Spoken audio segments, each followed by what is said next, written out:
plane carrying mostly Afghan interpreters and their families landed at Washington Dulles International Airport early this morning. It is the first evacuation flight of what the military has dubbed Operation Allies Refuge. The country is working to relocate Afghans who helped the U.S. military during the 20-year-long war and who are now at risk of reprisals from the troops withdraw.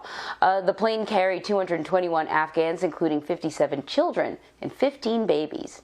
So to talk more about this, we want to bring in Christina Ruffini, who covers foreign affairs and Washington for us. So Christina, hearing this news brings me a sense of relief to a certain degree. We already know that these interpreters were receiving death threats. We already know that some interpreters have actually indeed already been killed. So this is good news. But there was a lot of secrecy surrounding these flights. Why was that?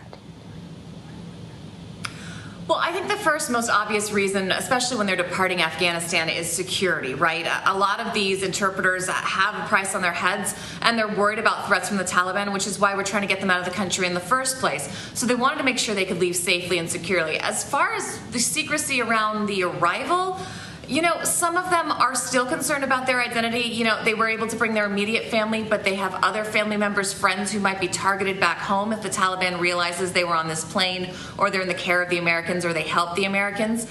However, I think there was a safe way to do some of that. I know some of these individuals have spoken to the press and are willing to speak to the press, so it was a little surprising that no reporters were allowed to witness the arrival. Even refugee aid groups were told they weren't allowed to have a welcome party. You know, they weren't allowed to bring signs and banners and blankets and toys, the kinds of things you see sometimes when big refugees parties arrive from abroad, just to welcome them to their new home, welcome to the United States. Even members of Congress who helped pass this new legislation that's hopefully expected to be signed by the president sometime this week, that's going to make this process a little bit easier and expand the number of visas for these translators and people who help the Americans to come over, to bring their families over. They also were not allowed, as far as we knew, as of 11 p.m. last night, were not allowed to go to the airport to greet them either. So it's being kept very secret, very under wraps. There's reasons for that, and then, you know, the other part we're not exactly sure. So these are people that are really leaving everything behind, right? More than 200 of them landed at Dulles this morning. So then what's next? How do you rebuild your life? You know, being a refugee is never an easy thing, right? It is a huge decision to pack up, leave the country you know, leave family, friends, your entire life, and start basically from scratch with very little or nothing.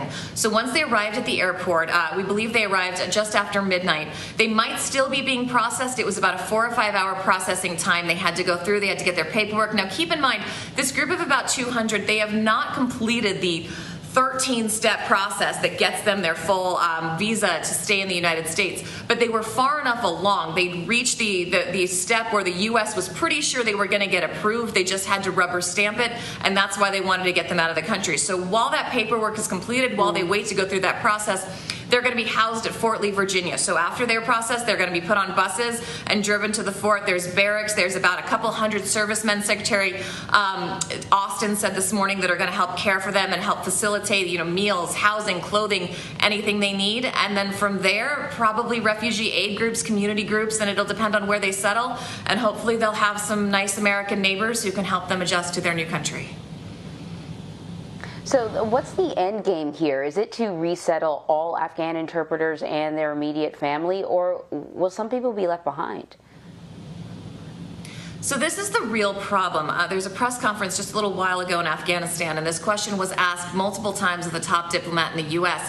Yes, this is good news. Yes, we're very happy that we got these 200 and some odd people over here. The problem is about 5,000 have gone through and applied for this process at the embassy and are in some progress along the way. About 20,000 we think are qualified and are trying to apply for the process. And there are more and more, it could be up to 100,000 who want to apply and want to leave. The U.S. is set to leave Afghanistan by the end of August. The U.S. has said they have no way to facilitate transportation from the provinces to Kabul to get people to apply for these visas or to get them on the planes and get them out of the country. A lot of these people don't live in the capital. So because the U.S. waited so long to kind of gear up this Operation Allies Refuge, it's almost too late for a lot of people who have no way to get past these Taliban checkpoints, get to the capital, and get this process done before the U.S. pulls out in August. So the odds that they're going to be able to get even the 19,000, which is that much smaller number, safely out of the country or long enough in this process that the U.S. thinks they qualify and can get them on planes out of this country, it's very unlikely. Look, it took about a month for them to get these 200 people on this plane. The assets are dwindling. The security situation is getting less and less secure. There's a real concern from AIDS groups, members of Congress on both sides of the aisle, and frankly, reporters, military men, soldiers who served with these individuals, that they are not going to get them to safety before the security situation in Afghanistan gets so bad that their lives are at risk and the lives of their families as well. Yeah, it's really concerning. Christina, thank you very much. Thank you.